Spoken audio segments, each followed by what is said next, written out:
Monday, April 13th, 2009. Opposite schedules. My friend Lori and I are on opposite schedules, so to speak. Her son is home while my partner is deployed. Lori was still celebrating her son's return from Iraq. I tried to imagine what that would feel like after so many months of wondering and waiting. I didn't tell her about Clay for a while. I thought I was being noble, I guess. I didn't want to dilute 1 ounce of her relief or happiness, but I realize now that telling her would have only made her hold her son that much closer. I'm very aware soon that the tables will be turned. Her son will redeploy right after Clay comes home. I hope she'll lean on me as soon as she needs to. It will only make me hold on to Clay that much harder, our embraces that much sweeter. Signed, A Gay Soldier's Husband.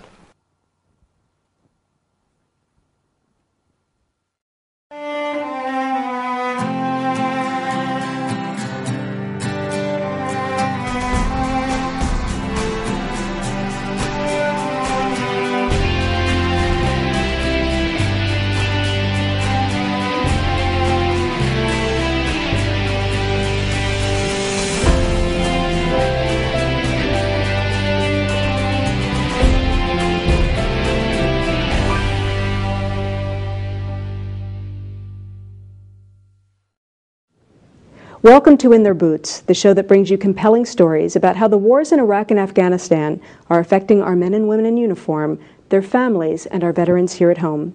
I'm your host, Tina Malave. In 1993, then-President Bill Clinton signed into law legislation that came to be known as Don't Ask, Don't Tell. The policy was a compromise between candidate Clinton's campaign promise to allow all citizens, regardless of sexual orientation, to serve openly in the military, and the previous policy that completely banned those who are not heterosexual. Under the new law, gay men and women could serve our country so long as they kept their personal lives secret. Otherwise, they'd face an investigation and discharge. But while gay service members have become accustomed to hiding their orientation, their spouses and partners have not. Instead, their wartime sacrifices and their concern for their loved one's safety on the battlefield makes it hard for them to remain silent partners.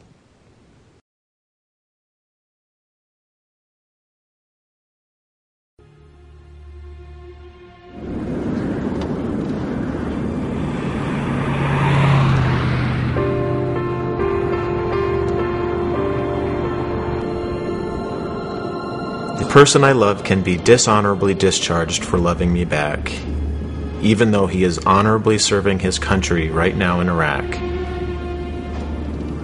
There is still a lot of homophobia in the military. I'm afraid it would open him up for harassment, and in that somehow that he would violate the Don't Ask, Don't Tell policy.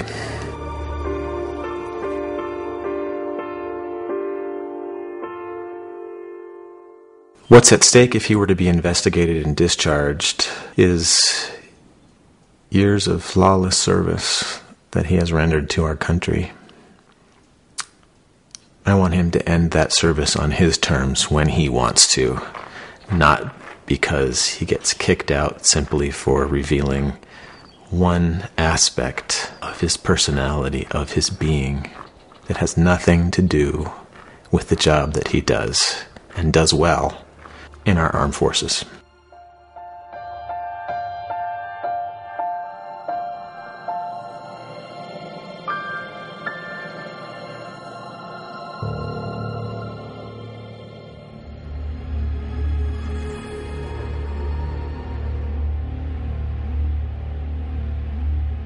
I think a lot of people didn't know what to make of Don't Ask, Don't Tell when it was first implemented in the 90s.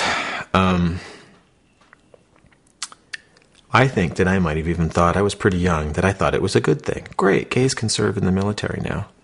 Isn't that fantastic? And then, all of a sudden, more people were being discharged under Don't Ask, Don't Tell than before. And I think the reason why it's been such a failure is because they were completely unable to imagine how it would impact gay and lesbian families, because I don't even think perhaps the concept of gay and lesbian families even occurred to them.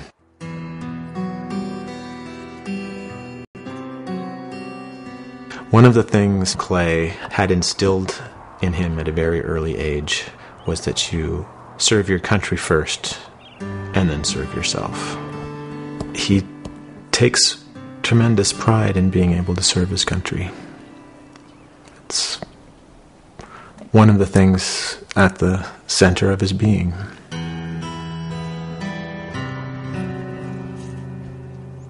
Whether you're straight or whether you're gay and you have a loved one in Iraq or Afghanistan, we both feel fear and pride, and we're very anxious. But I think it's very different in that if you are a gay partner of a soldier in Iraq or Afghanistan, you have to hide who you are, and your soldier over in Iraq or Afghanistan has to hide who they are. There's just a lot of secrecy, a lot of deception. Friday, January 30th, 2009. A gay man in the military, first post. It's hard for people to understand why a gay man would join the military. In Clay's case, he had been a civilian for many years and then rejoined in his 30s. We were out working in the yard one afternoon and he told me he wanted to enlist again. I thought he was crazy. We had been together for 15 years then. I tell him I don't understand how an out gay man can even consider going back into the closet. He says he still has something to finish, something to prove to himself. And so I gave him my support, and for years it went just fine. But now he's in Iraq, going to war for the first time, and he's twice the age of some of his men. And I feel like I'm slowly falling apart. Signed, a gay soldier's husband. The phone conversations that we have with each other are perhaps the most heavily censored. I had to be careful about little terms of endearment that might slip out in normal conversation when we're together, or simply telling him that I love him. That's all off limits.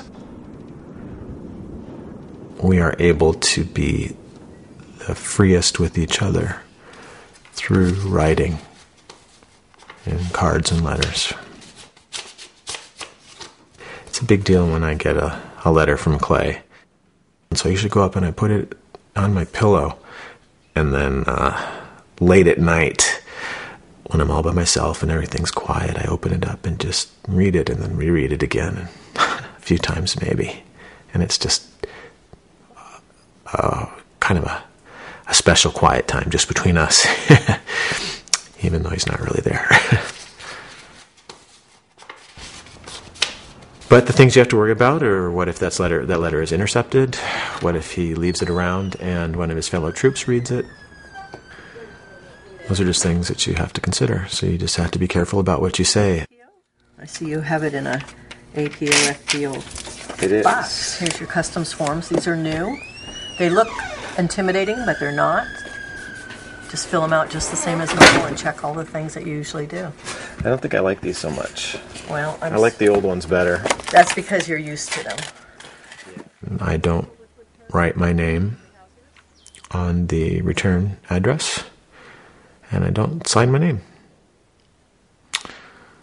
so that they won't have any idea who I am. Oh, thank you.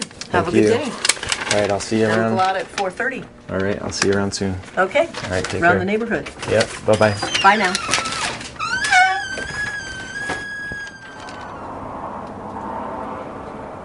Saturday, February 21st, 2009. Badge of Honor. It's easy to get caught up in your own misery and pain and wear it around like a badge of honor. But it is foolish to think that you can brush those things aside as if they have no power or meaning. The answer, I think, is to face the pain as honestly as you are able.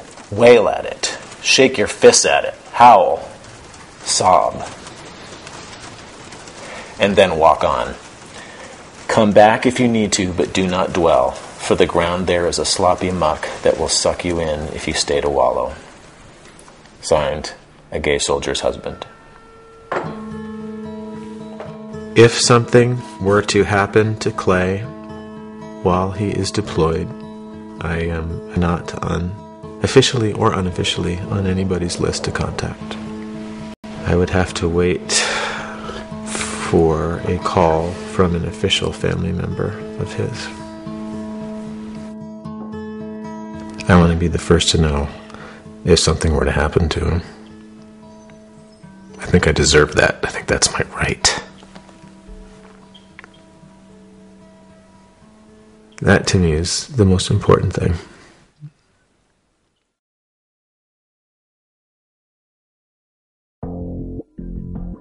I got a call.